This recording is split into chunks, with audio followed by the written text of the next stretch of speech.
Hello, good morning and welcome to another Argyle breakfast, the perfect way to start your Saturday here at Home Park. Whether you're getting ready for the game itself, coming to Argyle later or staying at home, you can follow it all with us right here on Argyle TV. We've got you covered for everything today. And we have got a bumper show lined up for you over the next couple of hours. It is going to be a busy one. So coming up before midday, let's have a look at what we've got for you.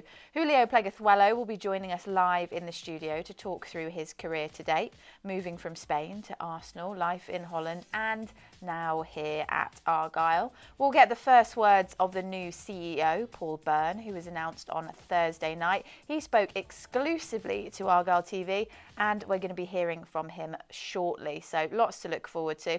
Of course, we'll have Get the Badge in as well, like we always do at the end of the programme. And of course, to guide you and me through the whole breakfast show, as always, it is none other than Aaron Cusack. Good morning, Aaron. How are you? I'm good.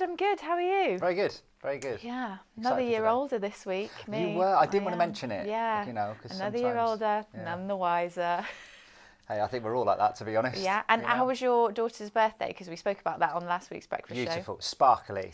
Were you sparkly as in pink? I was as well? sparkly. I was fully invested in it. We had a great time. Good. Yeah. So we had a Glinda character come as a surprise. Oh yeah, to it was her. a surprise. We couldn't mention it last week. So she turned up. So it, met with her heart and. So crazy because the same thing happened at my birthday party. What are the odds? Maybe it's the same one. What are the odds? All the glitters. I'm really glad to hear it. We've also got some special guests in the studio with us. You can't see them behind the camera, but I assure you they are there. First time we've had a live studio audience. I know. They've been primed not to heckle. Yes. They're not allowed to heckle us. Not yet. Not yet, anyway. Until it starts to take a bit of a nosedive. But Christine and Paul are joining us, and maybe we'll be able to catch up with them towards the end of the show. But big shout out to them. Thank you for being here. In terms of today then, we've got Paul Byrne. That's a new announcement video we're going to watch very shortly. Julio Pleguezuelo here live in the studio. We've got a couple more guests as well, which we'll introduce very shortly. I think it's going to be jam-packed. You're in and then you're straight out. Yeah, exactly. Yeah, Project 35 I think are turning up soon, so that'll be my time to disappear for a few moments. But I love the variations. You and I talk off air about this. Like we like getting different people in because you don't realise how much good work goes on outside of the football club, and so many people connected to the club from different walks of life. So yeah, real variation. Let's go for it. As Aaron and I mentioned before, today is our first Project 35 takeover for Argyle this season. Over the past few years, as I'm sure you'll be aware, these fixtures have proven to be a huge driver for donations and raising awareness of childhood poverty here in Plymouth. Over 10 tonnes of food and hygiene products have been donated since the charity was started by Argyle and Ginsters in 2022. And of course, thousands of pounds have been raised on top of that as well. And that has been down to the incredible work that Argyle, the Community Trust, Ginsters, and all of the amazing volunteers have been doing down here in the southwest. And I'm thrilled to be joined by a couple of those people now. Debbie Moss joins us in the studio. Debbie is from Ginsters, and Paula Vickery, who is a Project 35 pledger, both in the studio this morning. Debbie, you've been here before. Thank you so much for coming back. Okay. And Paula, welcome. Thank you. I'm going to go to you first because Project 35 pledger is an interesting title. What does it mean? Tell me a little bit about it. So you pledge so many hours to the Community Trust in helping out what we do I do it on a Friday morning at Manadon. I help run a food club with 3 other volunteers, overseen by Trev. Nice. So do you get to choose like your, the day or the times that you want to do in your location so that it kind of work around your, the life you have outside of Project 35 volunteering? Yeah, if there's something coming up and you want to help out that day, then that's when you pledge for. Amazing. Well, thank you for getting involved on behalf of everyone at Argyle. Debbie, let's just go back to Project 35. We spoke about how much has been done since 2022. What has the success been like? I mean, support from the football fans and the communities in general have been amazing. I mean, that was demonstrated really this week when we were at our Morrison's food drives. You know, a big thank you to all of the shoppers at Morrison's, because they were really engaged, and the amount of donations, it's like really overwhelming when you see people coming out with trolleys and bags. Yeah, you know, I think the Plymouth and the local area, the supporters of the club have really embraced Project 35. And it's really difficult because when we started the project in 2022, 35 represented the 35% of children in the most deprived areas of Plymouth suffering from food insecurity. That's gone up to 45%, which means that 35 is now the average across the city. So while we're doing all this hard work, you know, the statistics show that in general it's not really improving for people within our local communities. So it's really an uphill struggle. You're kind of battling against the tide. It is, yeah. And you wonder whether or not things are just going to get worse. I mean, I suppose that is an example then of how important it is that this work continues, because I think when we spoke about it when you were a guest previously, of course the aim, the dream is to eradicate a scenario like this, but I think you have to be realistic in these scenarios, and so important to not feel defeated when you have figures like that and continue the drive. Absolutely. I mean, we've had some really good successes. So at the end of last season we reached our first milestone, so that's against us providing 100,000 meals for Project 35. We've set our next target of 250. Okay. So that's going to keep us very busy. We've had a really busy summer, so we've provided nearly 4,000 products for 400 children across 20 venues through Devon and Cornwall, through the Fit and Fed holiday clubs. We've continued to support families in temporary accommodation with 3,500 meals. Yeah. I mean, even little things like our chef went to the food larder back in August and did a live demo, taking food from the larder that is available to all of the people that use that service. And he produced a healthy, balanced meal. So there was a protein shake, a veggie pasta bake, and a non-baked crumble. So it's just to inspire people going to the larder on actually, you know, this is what you can create from it. If our next guest is anything to go by, you do want to get yourself down to a local court, and who knows, maybe in a year or two's time you too could be a gold medalist. Kirsty Gray is fresh off the back of winning the Senior Ladies European Championships in Rome last month. It was in the doubles event, and she also just so happened to win silver as well in the singles, and she was part of the British team that won silver overall, and now she's here in the breakfast studio. It's really dipped since then for you, Kirsty, now being here with us. I'm so sorry. I know, I think it's the temperature more than anything. It's really, a little bit chilly. Reeling off all of your accolades, then it's like, now you're here with me and Aaron. Oh, no, I'm still on a high from it though. It's, I bet. Yeah. Thank you for coming in. You've been like whirlwind media appearances at the minute, isn't it? Yeah, really? it's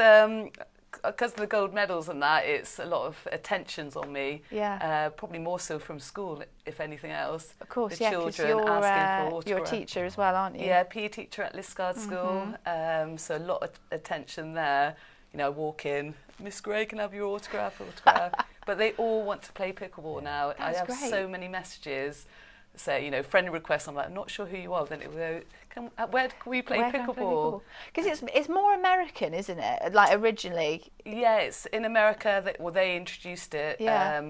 And it's like tennis courts are being took over by these pickleball courts. So on one tennis court, you can get a pickleball court either end. Okay. So it's more people can fit on the court, and because it's easier to play. Right.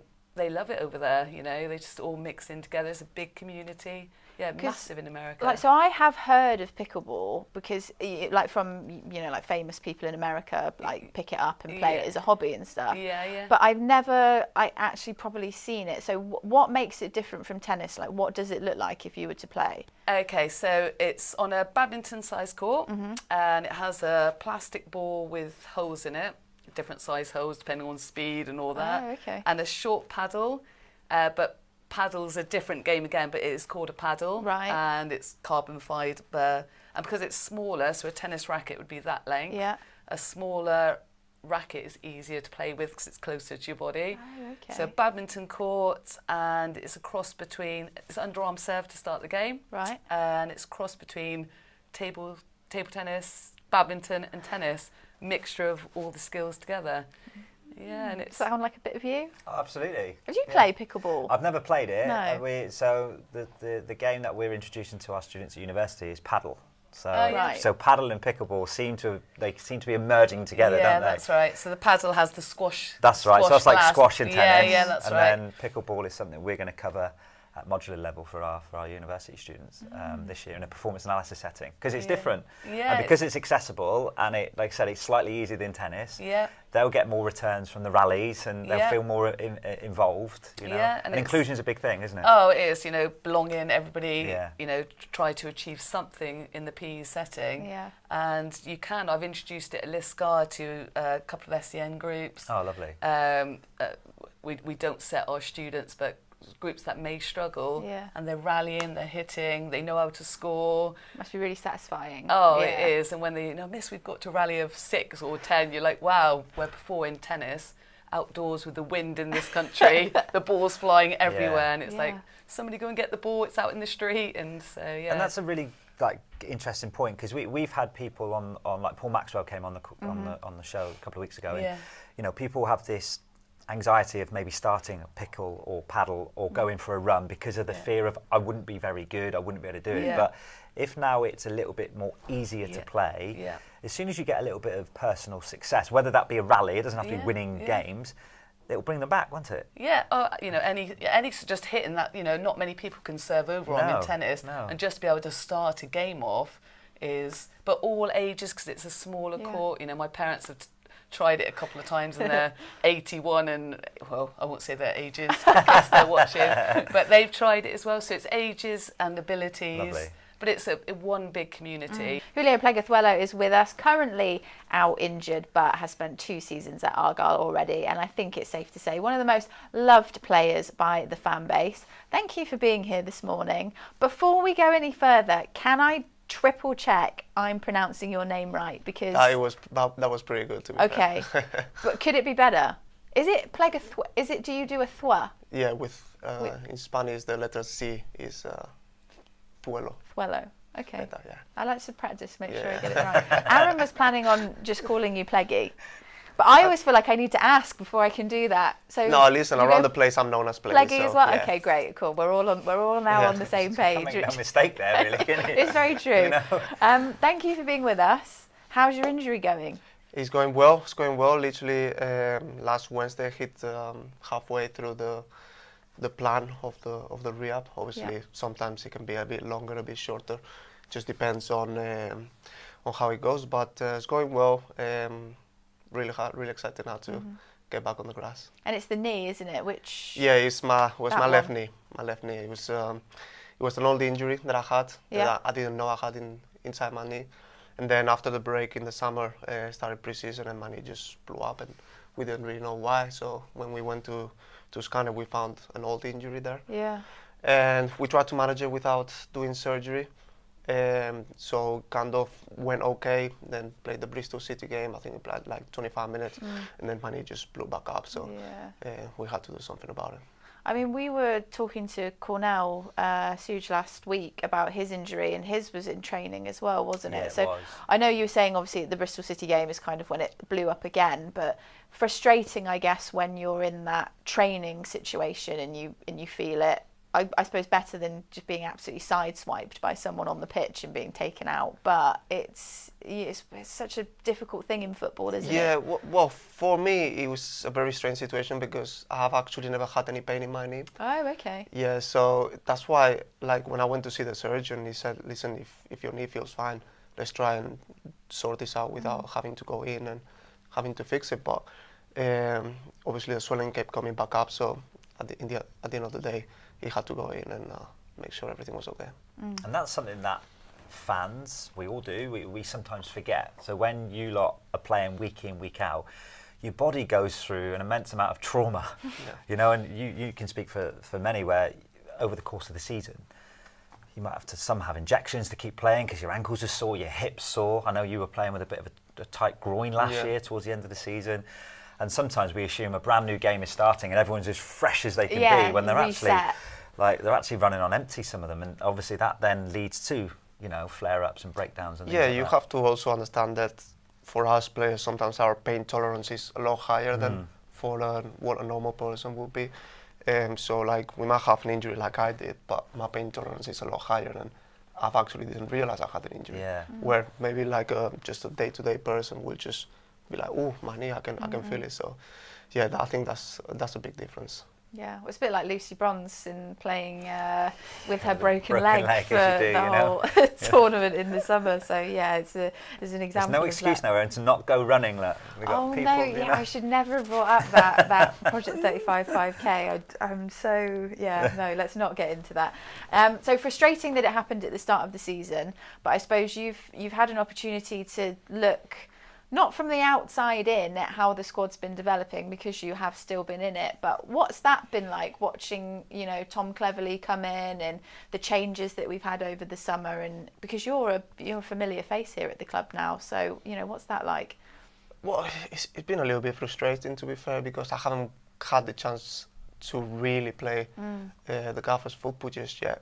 I can obviously see from the outside, and I can try and be as involved as I can, but it's not the same as when you're on the pitch, on the training sessions, on the team meetings, and I'm really excited now to be on that part of the game, and looking forward to it. So you're starting to get back in the mix with everyone now then, because at this halfway point that you said? Yeah, well, for the last few weeks I've been down here full time. Obviously at the beginning, because I couldn't do that much, I spent some time at home, but now I'm here full time doing my rehab here with the physios. And I try to be as involved as I can in team meetings, the training sessions, the gym sessions. So try to involve myself as much as I can. For anyone that hasn't seen it yet, that watches Argyle Breakfast, the rules are very simple, but the game is much harder. You have 1 minute to name as many clubs as you can, but from the cropped version of their badge, and it goes from the Premier League all the way down to League Two. And today it is the turn of Alex Mitchell. So let's have a look at how he got on. I'm Alex Mitchell, and this is Get the Badge In. Right, are you ready? 3, 2, 1.